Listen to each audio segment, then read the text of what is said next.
तो prime minister ने openly publicly इस चीज को कह दिया कि ये हमारी रेड लाइन है। अब इसके आगे ट्रंप क्या ऑफर करते हैं, क्या बातचीत करना चाहते हैं, ये शायद उन पर ही निर्भर करता है। वैकल्पिक रास्ते तलाशना शायद भारत के लिए एक बड़ा मैसेज है इस पॉइंट ऑफ टाइम पे, और भारत उसको कर भी रहा है। लुला डा सिल्वा के साथ जो बातचीत हुई, जो पोस्ट किया प्राइम मिनिस्टर ने, ये उसी का इंडिकेशन है। और देखिए, स्विट्जरलैंड में अमेरिका के खिलाफ भड़का गुस्सा। अमेरिका के 39% टैरिफ से नाराज हैं कई सांसद। अमेरिका के F-35A फाइटर जेट की डील कैंसिल करने की मांग की जा रही है।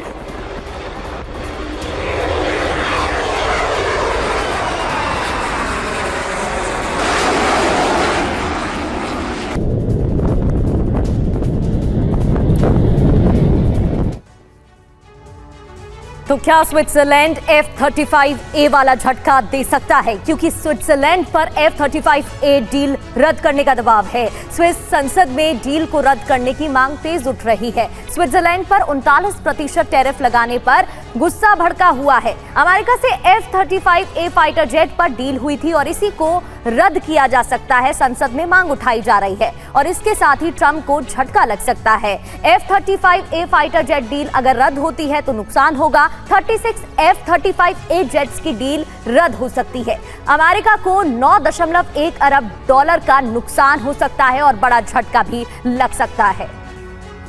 बिल्कुल, ये देखिए, स्विट्जरलैंड की तरफ से ये विरोध आया। ये एक देश है और ऐसे कई देश हैं, लगभग 200 से ज्यादा। Sachdev sir, 235 minus 235 billion dollar का ट्रेड इम्बैलेंस है अमेरिका के, मतलब यूरोप के ही, सिर्फ यूरोपीय यूनियन। स्विट्जरलैंड भी उसमें शामिल है, कई सारे देश शामिल हैं।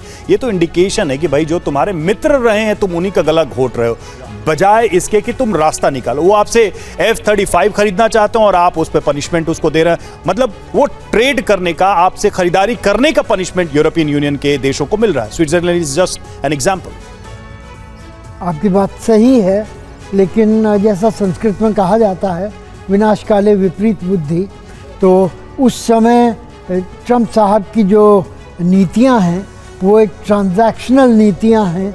अगर इनको इसी तरह से लागू किया गया और अनंत तक चलता रहे, 4 साल जो उनका कार्यकाल है उसमें अगर ये लगी रहीं, तो इससे अमेरिका का खासा नुकसान होने वाला है, आर्थिक दृष्टि से और राजनीतिक दृष्टि से दोनों। और ये अमेरिका के लिए भारी पड़ेगा और अंततः उनको किसी बहाने से अपनी नीतियां बदलनी होंगी। वैसे भी कहा जाता है कि taco Trump always chickens out का मंत्र ट्रंप साहब के लिए इस्तेमाल होता है कि वो आखिरकार वो अपनी नीतियों को किसी बहाने से बदल देते हैं और घटा देते हैं। तो देखना ये है कि ये अब ट्रंप साहब वक्त आते करते हैं या वक्त आने के बाद करते हैं। टाइम टेस्ट करेगा उसको। जी बिल्कुल सर, ये समय बताएगा, देखने वाली बात रहेगी। लेकिन अमेरिका के निशाने पर चिप और सेमीकंडक्टर उद्योग भी है। जी हाँ, अमेरिका के निशाने पर चिप और सेमीकंडक्टर सेक्टर। ट्रंप ने 100% टैरिफ लगाने की धमकी यहाँ पर भी दी है। सेमीकंडक्टर के आयात पर 100% शुल्क अमेरिका लगा सकता है, लेगा। ये खबर बड़ी सामने आ रही है।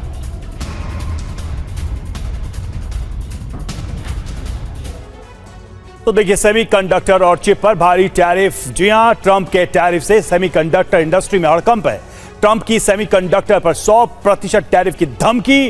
ट्रंप के टैरिफ से ताइवान भी बेहद परेशान है। अमेरिकी बाजार में बढ़ेगी सेमीकंडक्टर चिप की कीमत और चिप कंपनियां ताइवान से अमेरिका हो सकती हैं शिफ्ट। ये असर हो सकता है, ताइवान की अर्थव्यवस्था कमजोर होगी, ताइवान में बेरोजगारी की बढ़ोतरी होगी और अमेरिका से संबंध भी खराब होंगे। ताइवान का दुश्मन चीन इससे मजबूत होगा। तो आप देखिए कैसा इसका एक चेन ऑफ रिएक्शन इंपैक्ट दिखाई दे रहा है इस पूरी योजना का, इस पूरी प्लान जो ट्रंप का टैरिफ प्लान है उसका।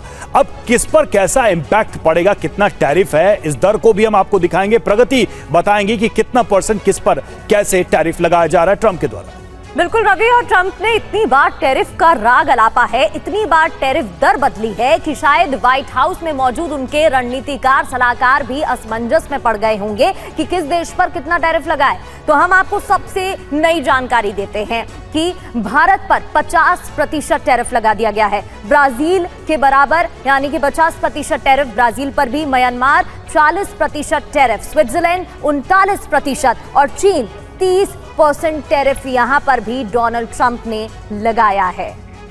बिल्कुल, तो टैरिफ वॉर कंटिन्यू है और इस वॉर में हर देश अपने हितों में जीतने की कोशिश कर रहा है। भारत भी वो सारे विकल्प तलाश रहा है। ये लड़ाई कितनी लंबी चलेगी, ये सबसे बड़ा सवाल है। ट्रंप कब तक टिके रहेंगे अपने इस टैरिफ प्लान पर, यह लंबा सवाल है। इस पर आगे भी हम चर्चा करते रहेंगे। फिलहाल बहुत बहुत शुक्रिया आप सभी का।